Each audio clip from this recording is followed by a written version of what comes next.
Bicara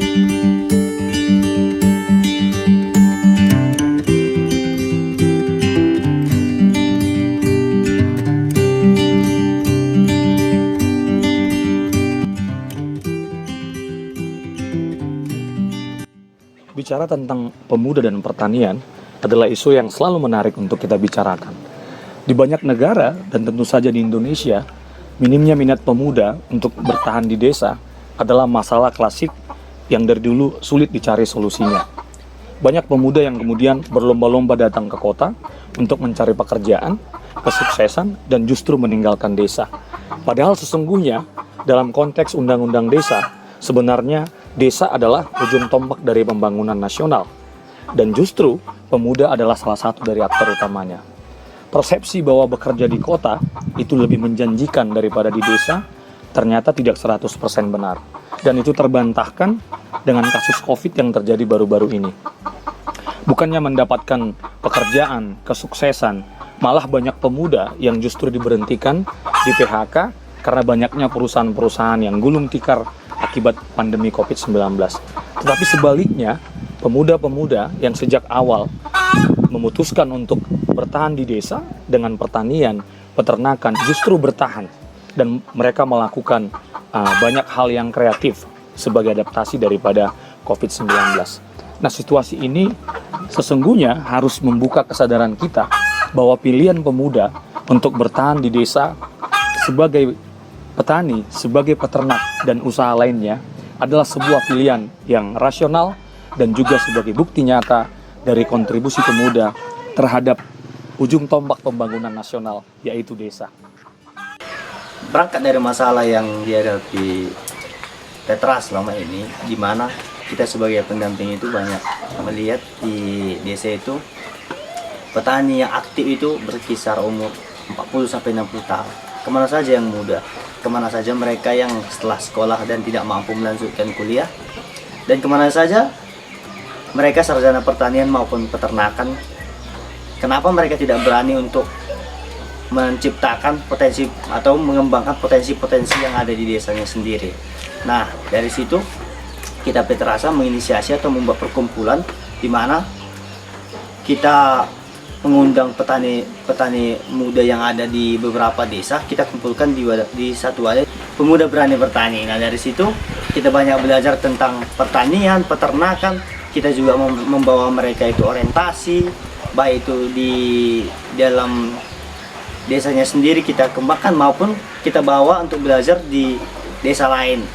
Nah, setelah kita bawa mereka belajar, kita terapkan sama-sama di desanya sendiri. Nah, dari profil petani-petani yang kita jumpai itu banyak yang petani kopi, banyak ada yang petani jahe, ada yang petani kakao, ada yang petani jagung, ada juga peternak ayam maupun peternak babi. Dari situ kita kumpulkan mereka, kita ajak untuk diskusi di baik itu di kantor maupun di desanya sendiri. Tugas kita sebagai pendamping itu hanya untuk mengarahkan mereka sambil kita banyak belajar dari mereka juga. Dan tantangan-tantangan yang kita hadapi itu tidak sedikit. Misalnya mereka juga banyak berpikiran, misalnya untuk pemuda banyak berpikiran untuk menjadi petani itu pekerjaan yang kotor maupun miskin, dan banyak juga pemuda yang dari sini itu untuk memilih untuk merantau kembali. Dan tantangan itu ya kita hadapi bersama. Nah, dari situ kita temukanlah beberapa profil yang memang dia mau untuk beternak. Misalnya ada petani Batara Siombing, dia sudah mampu untuk menciptakan pakan-pakan alternatif, pakan fermentasi. Dia juga sudah membuat maggot atau BSF, dan dia sudah menciptakan pasar ternaknya sendiri di desanya sendiri. Nah, untuk skala pemuda itu kita harapkan juga setelah mengikuti pelatihan ini, kita harapkan mereka itu mampu untuk menjadi pemimpin-pemimpin desa nantinya.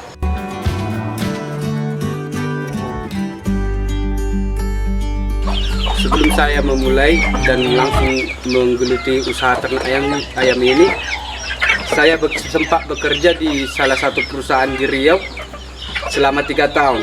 Dan selama 3 tahun itu saya merasa jenuh dan saya merasa selalu diatur-atur sama atasan saya.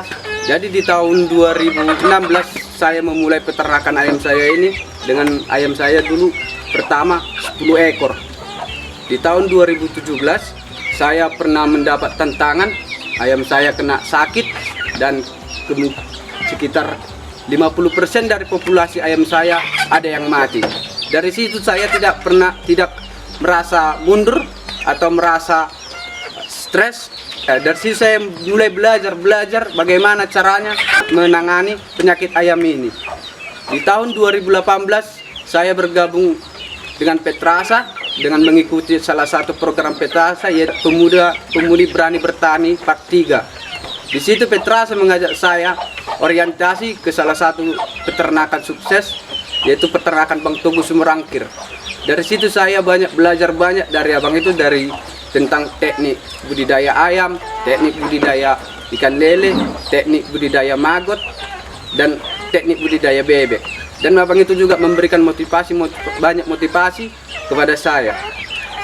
Di tahun 2020 ini barulah saya bisa mengembangkan budidaya maggot yang pertama kali saya lihat di peternakan Bang Togu Sumerangkir. Jadi sebetulnya kita menggunakan pakan alternatif seperti fermentasi, ajola, maggot BSF. Fungsi dari BSF itu kita bisa menekan biaya pakan pabrikan hingga 30-20%. Kedua, memang budidaya maggot ini termasuk menguntungkan karena kita membudidayakan tidak mengeluarkan uang, karena pakan dari maggot itu sendiri adalah sampah-sampah organik yang kadang mudah kita dapat di pasar-pasaran.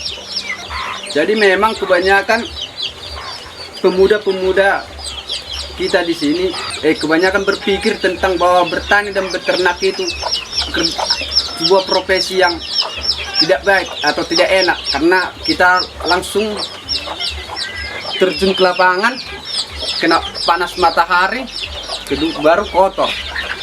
Itulah kenapa saya berpikir sekarang supaya kawan-kawan saya sesama pemuda yang lain ataupun dari desa lain atau daerah lain supaya mengubah pemikiran itu. Dengan saya sekarang yang beternak ayam, saya bisa berpenghasilan dari per 100 ekor itu kita dapat penghasilan 3,5 juta sekali panen. Coba kita bayangkan kalau kita dapat 3,5 juta per populasi ayam 100 ekor. Coba kalau kita bikin ayam kita 1.000 ekor, berarti kita bisa dapat penghasilan sekitar 30 juta per 4 bulan. Itulah sekarang yang saya inginkan supaya kawan-kawan yang lain bisa merasakan apa yang saya rasakan dan manfaatnya tentang peternakan ayam ini. Dan ada juga kawan-kawan kita yang sudah, beberapa peternak yang sudah mencoba metode kita, yaitu tentang pakan maggot dan fermentasi. Dan lumayan mereka mengatakan bahwa pakan fermentasi yang saya bikin cukup membantu dan menaikkan tingkat produksi dan keuntungan bagi mereka yang mencobanya sekarang. Harapan saya kepada kawan-kawan pemuda yang lain supaya supaya kita jangan selalu berpikir bahwa hidup di desa itu tidak enak. Kita kan kadang sekarang pemuda-pemuda kita berpikir ingin pergi ke kota. Mereka selalu berpikir bahwa di kota itu tempat sarangnya uang. Sebetulnya di desa pun kita bisa berkreatif, menciptakan usaha sendiri, pekerjaan sendiri, penghasilan sendiri. Semoga kedepannya para pemuda, kawan-kawan pemuda yang lain mau dan terjun membuat kreasinya sendiri di desa dengan tujuan membangun desa menjadi yang lebih maju. Pemuda-pemudi berani bertani. Keberhasilan Batara Siombing sebagai salah satu pemuda yang sukses beternak di desa, semoga bisa menginspirasi anak-anak muda desa untuk tidak pergi ke kota, tapi melihat desa sebagai satu potensi untuk mengembangkan dirimu. Dan jangan lupa, mengembangkan dirimu di desa adalah juga bagian dari mengembangkan desamu sendiri. Mari anak-anak muda, kami panggil untuk tetap berkarya di desa.